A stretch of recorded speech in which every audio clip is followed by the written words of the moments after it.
Hi, I'm Paolo Apagalang, or Apags as you may know me from a previous Wrong Car, Right Car video that we also did. So initially we wanted an SUV and we ended up with a Toyota Zenix. The first thing that I want to emphasize on is the reliability.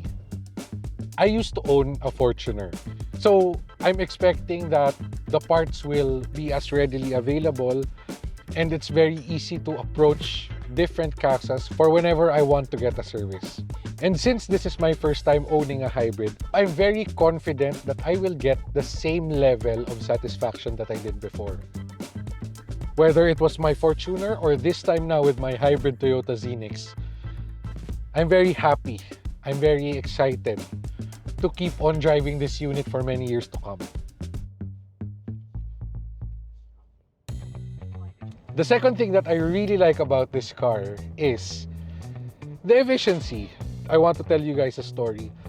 When we took this to Real Quezon a few months back, I noticed that barely 1/4 of the gas was consumed.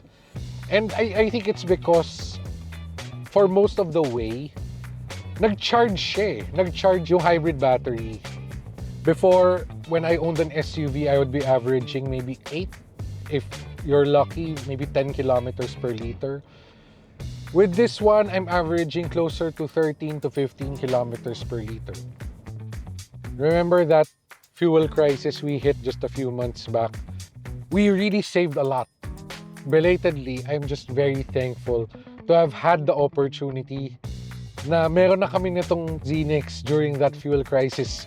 And also thank God that fuel prices have sort of like dwindled down a bit from then. So next thing that I really love about this car, it's very easy to use. So yung ease of use niya. Especially me coming from the background of a Toyota user, hindi ako nahirapang mag-adjust. Some of the features were very foreign to me, but it only took several minutes and several tries for me to be able to figure out how to work the different features. So this is a very comfortable and safe ride. It has all of the advanced driver systems, blind spot monitoring, rear cross traffic alert, lane departure warning, all included with the Toyota Safety Sense, and of course, all inside the premium looking and premium feeling cabin.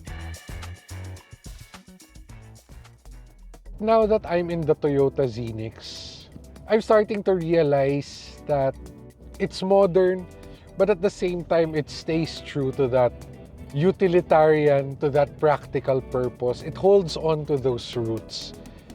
You start off wanting to get something that can be practical, and then you end up buying something practical, but at the same time, it's a lifestyle vehicle. This Toyota Zenix fits my hybrid lifestyle, both as a video and events director and a person who owns a business catering to different kinds of pets. Cargo space is fantastic. You can place different sized pet containers, pet supplies, pet food into the back. Very easy to fold up the seats if you need extra space.